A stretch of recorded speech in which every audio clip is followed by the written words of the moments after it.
Hello, my little darlings. It's been a while since I produced a DCS WW2 kind of monthly updates video. I am not going to produce one for December because I thought I would do a forward-looking video going through all of the material that I found which points to what we can expect from DCS WW2 in the next few months.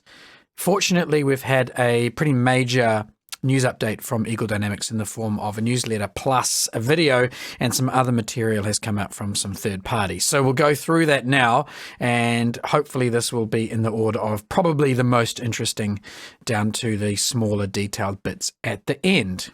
I highly recommend that you watch the 2021 and beyond video, as well as read the 2021 forward-looking newsletter.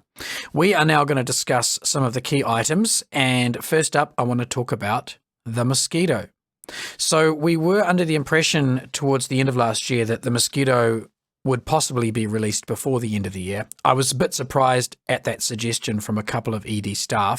It now looks pretty firm that Q1 2021 will be the release. So that is by the end of the first quarter, which is the end of March. According to the newsletter, we find this out. This will be the first multi-engined, multi-crew World War II aircraft for DCS.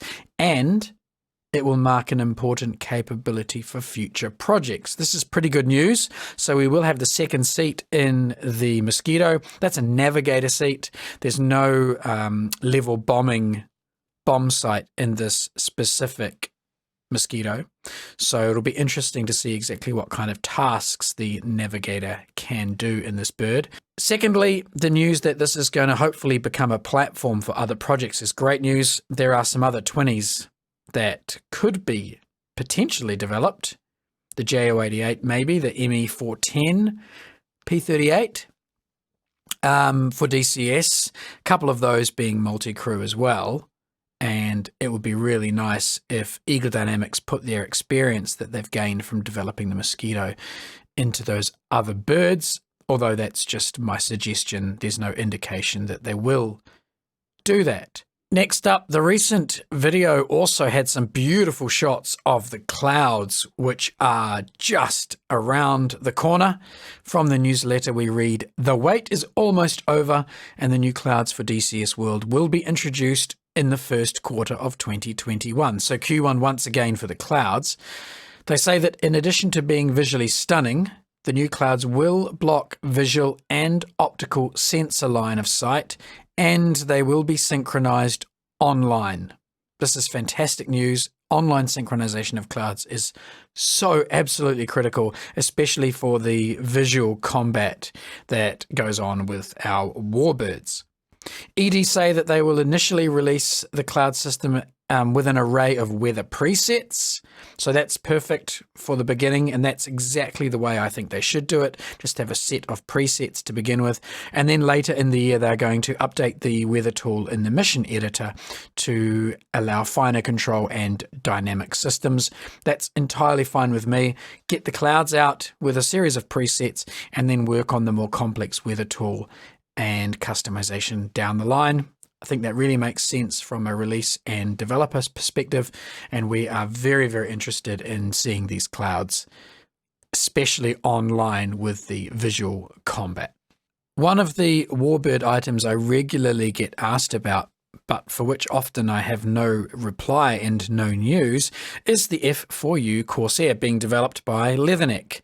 Fortunately for all of us, right at the end of 2020, they posted a pretty sizable update on their website with a series of new images.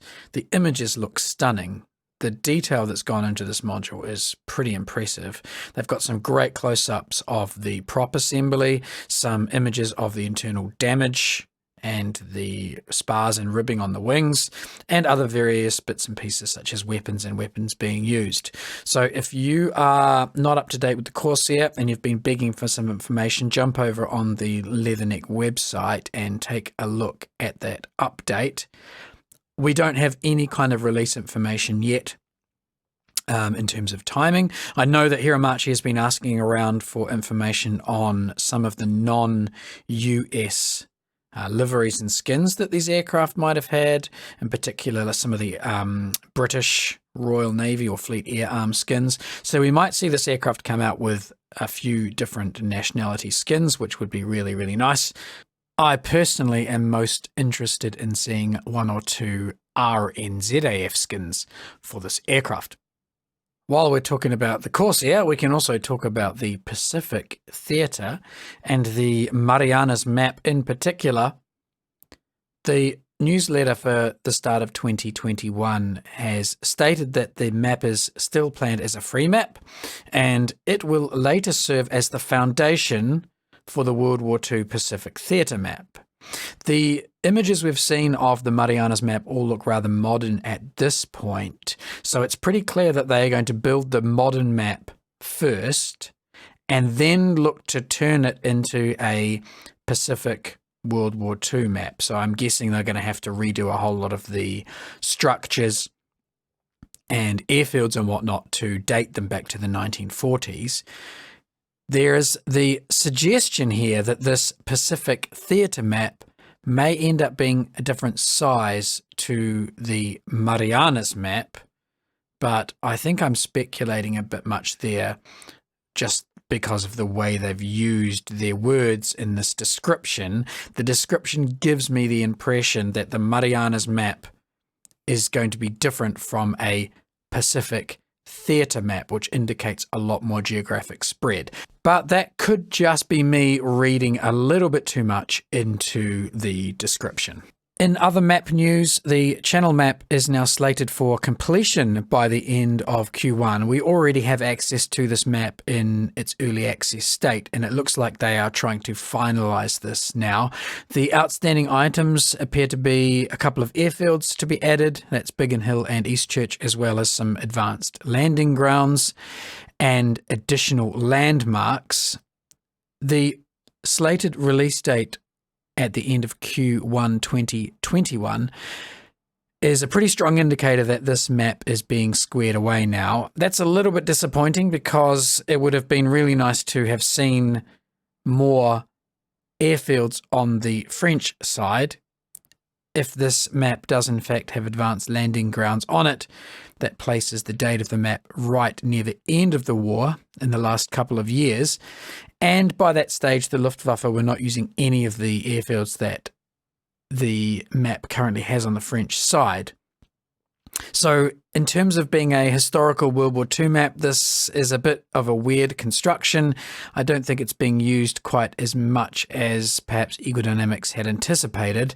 And it looks like, certainly on the French side, some of those important historical airfields won't be there. So make of that map what you will. Let's talk about the assets pack then, and I'm a bit surprised at the general lack of information that we have about further development of the assets pack. There's just one single unit mentioned in the 2021 Looking Forward newsletter, which is the Vesper 124. We have no information about what's happening with the C-47, which was an aircraft that we saw some pretty advanced renders for back in 2017. Then everything went quiet on the C-47. We also don't know if the Ju-88 is going to be given bombs for level bombing. At the moment, that aircraft is only deployable as an anti-ship aircraft with torpedoes, and it severely limits its usability as an AI asset. So a bit disappointing perhaps, certainly limited in terms of how much we know about where the assets pack is going to be going in 2021. Continuing then from some pretty nice progress in 2020 will be further work on the visual effects in 2021. I've isolated the few that look like they are relevant for World War II, those being the dust clouds that get kicked up from ground units. Fuel explosions will be worked on, the splashes of the various weapons in the water will be worked on, and further explosion improvements all round. The video that came out at the end of 2020 seemed to show some of these effects, and they are looking really, really nice. DCS's internal air traffic control systems are being worked on, and this is the first indication I've seen that they are going to build a dedicated World War II ATC. As part of this, they are working on 3 separate ATC systems, a Western modern day, Eastern modern day, and a World War II system. For the moment, this is not a high priority, I think, for me, because we have, at least online, the ability to use players for air traffic control, but certainly for people playing single player or when there are few online players available to take those roles, then having a historically immersive and accurate automated ATC system would be really nice indeed. That's just about all I've got time to cover in this video. If I've missed something, which no doubt I have, please feel free to mention it in the comments and leave links to the source material. I hope to see you all in the skies or somewhere else. Be safe. Don't get COVID. Bye for now.